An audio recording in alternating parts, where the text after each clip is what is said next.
जय श्री कृष्णचंद्र भगवान की जय। श्रावण मास की पुत्रदा एकादशी का महत्व। श्रावण मास की पुत्रदा एकादशी की कहानी। श्री कृष्ण भगवान कहते हैं कि हे युधिष्ठिर, यह तुम्हारे सामने मैंने कामिका एकादशी की महिमा का वर्णन जो किया, जो कामिका एकादशी थी पहले पक्ष में, अब मैं तुम्हें कामिका पातकों को हरने वाली है ये, और दानवों को इसका व्रत करना चाहिए। जय श्री कृष्णचंद्र भगवान की जय, विष्णु भगवान की जय, सभी देवी देवताओं की जय। श्रावण मास की पुत्रदा एकादशी का महत्व। युधिष्ठिर ने पूछा, है मधुसूदन, श्रावण के शुक्ल पक्ष में किस नाम की एकादशी होती है? कृपया मेरे सामने उसका वर्णन कीजिए। भगवान श्री कृष्ण बोले, राजन, प्राचीन काल की बात है, द्वापर युग के प्रारंभ का समय था।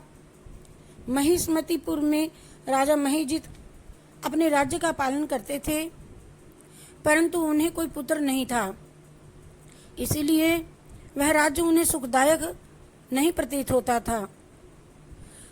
अपनी अवस्था अधिक देख राजा को बड़ी चिंता हुई। उन्होंने प्रजावर्ग में बैठकर के इस प्रकार से कहा कि हे प्रजाजनों,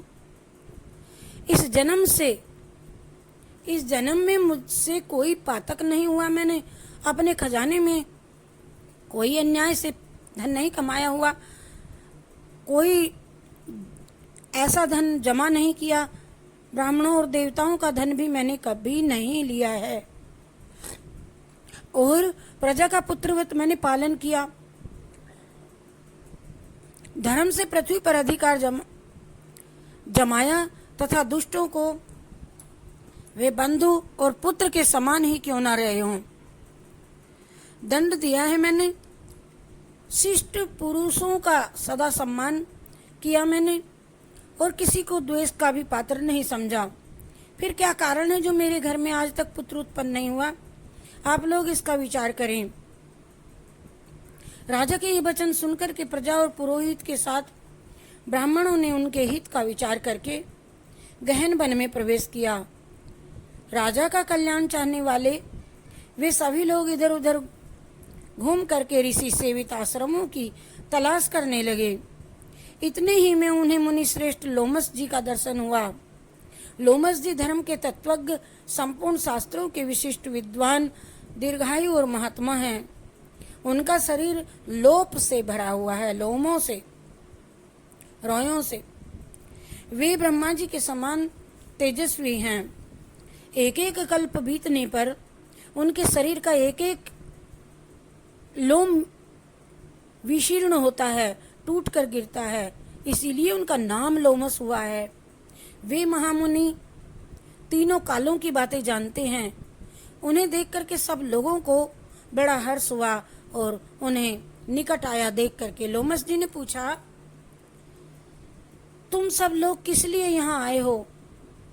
अपने आगमन का कारण बताओ। तुम लोगों ने के लिए जो हितकर कार्य होगा उसे मैं अवश्य करूँगा।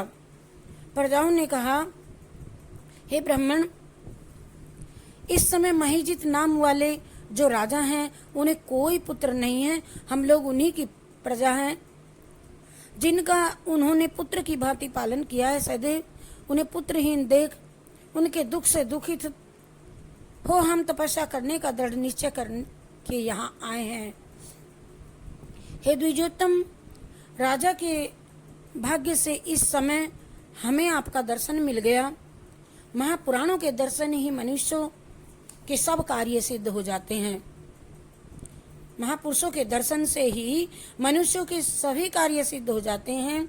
हे मुनि, अब हमें उस उपाय का उपदेश दीजिए। अब ऐसे उपाय का उपदेश आप कीजिए हमें कि जिससे राजा को पुत्र की प्राप्ति हो। उनकी बात सुनकर के महर्षि लोमस 2 घड़ी तक तो ध्यान मग्न हो गए। तत्पश्चात राजा के प्राचीन जन्म का वृत्तांत जान करके उन्होंने कहा, है प्रजावृंद, सुनो। राजा महिजित पूर्व जन्म में मनुष्यों को चूसने वाला धनहीन वेश्य था।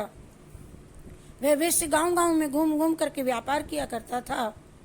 एक दिन जेठ के शुक्ल पक्ष में 10वीं तिथि को जब दोपहर का सूर्य तप रहा था, वहां वह गांव की सीमा में एक जलाशय पर पहुंचा और पानी से भरी हुई बावली देख करके वेश्य ने वहां जल पीने का विचार किया। इतने ही में वहां बछड़े के साथ में एक गाय भी आ पहुंची। वह प्यास से व्याकुल और ताप से पीड़ित थी, अतः बावली में जाकर के जल पीने लगी गाय। वेश्य ने पानी पीती हुई गाय को हाँक करके दूर हटा दिया और स्वयं पानी पिया। उसी पाप कर्म के कारण राजा इस समय पुत्रहीन हुए। किसी जन्म के पुण्य से इन्हें अकंटक राज्य की प्राप्ति हुई है। प्रजाओं ने कहा, मुने, पुराण में सुना जाता है कि प्रायश्चित रूप पुण्य से पाप नष्ट हो जाता है, अतः पुण्य का उपदेश कीजिए जिससे उस पाप का नाश हो जाए। लोमस जी बोले, सुनो प्रजाजनों, श्रावण मास के शुक्ल पक्ष में जो एकादशी होती है वह पुत्रदा के नाम से विख्यात है। वह मनोवांछित फल प्रदान करने वाली है। तुम लोग उसी एकादशी का व्रत करो।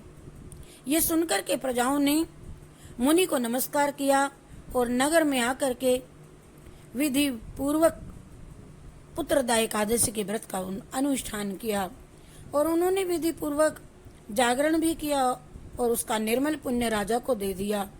तत्पश्चात रानी ने गर्भ धारण किया और प्रसव का समय आने पर बलवान पुत्र को जन्म दिया। इसका महत्व सुनकर के मनुष्य पाप से मुक्त हो जाता है तथा इहलोक में सुख पाकर के परलोक में स्वर्गीय गति को प्राप्त होता है। जय जय जय जय जय जय जय जय जय जय श्री कृष्णचंद्र भगवान की जय। कृष्ण राधे की जय, राधे कृष्णा की जय। कृष्ण राधे की जय, राधे कृष्णा की जय। मुरली वाले कन्हैया तेरी जय जय जय। ओ बंसी वाले कन्हैया तेरी जय जय जय। कृष्ण राधे की जय, राधे कृष्णा की जय। कृष्ण राधे की जय, राधे कृष्णा की जय। मुरली वाले कन्हैया तेरी जय जय जय। बंसी वाले कन्हैया तेरी जय जय। आप सभी को मेरा जय श्री कृष्ण, जय राधे राधे। आप सभी भी कथा सुनना और मेरे इस चैनल को सब्सक्राइब, लाइक, कमेंट, शेयर करना और कथा सुन करके आप भी पुण्य के भागी बनना। जय श्री कृष्णा, जय राधे राधे। जय श्री कृष्णा, जय राधे राधे। राधे राधे।